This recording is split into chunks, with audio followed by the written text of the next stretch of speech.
دي لو اتقطعت طول كده ده خلف نسيرتها. ما اللي اللحمه على نسيرتها.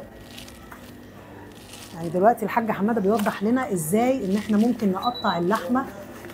تقطيع اللحمه نفسه ممكن ياثر على، ما ينفعش اللحم يتقطع بالطول كده، يعني هيبقى خلف النسيره. وضح للناس ان خلف النسيره دوت اللحمه هيبقى يشد. تقطيع اللحمه بيخلي حته اللحمه لو اتقطعت غلط تاخد وقت اكتر. ايوه طبعا، يبقى خلف نسيره.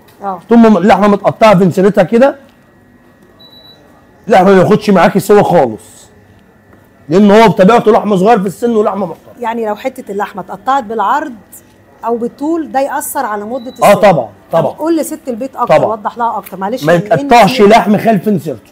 يعني ايه خلف النسيره؟ اهو النسيره اهي. أيوة. ما تقطعهاش كده، خليكي مع النسيره. شوف النسيره ماشيه فين، اليمين النيل وامشي معاها. يعني مش بالعرض وبالطول، هو مع النسيره ماشيه بالعرض تقطعها بالعرض. طبعا طبعا. ماشيه بالطول تقطعها بالطول. طب القلب بقى نقطع القلب ازاي؟ بالطول؟ القلب يتقطع القلب يتقطع نصين، يتقسم نصين وتقطعيه بالطول. ويتقطع بالطول. لو اتقطع بالعرض يحصل ايه؟ ما هو العرض هيبقى اخره مش هيتاكل.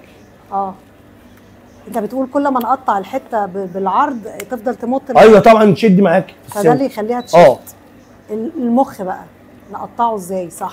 ما المخ ده اتقسم برضك نصين زي القلب وتقطع بالعرض. لو اتقطع بالطول يتهري معاكي، يسيح في يتهري. افضل طريقه لعمل المخ ايه؟ اللي هو يتقطع بالعرض ويتقطع قطع، ما يتقطعش شرايح. ويتطبخ بقى ازاي؟ ويتقلش. يتقلي يتقبل ويتقلي.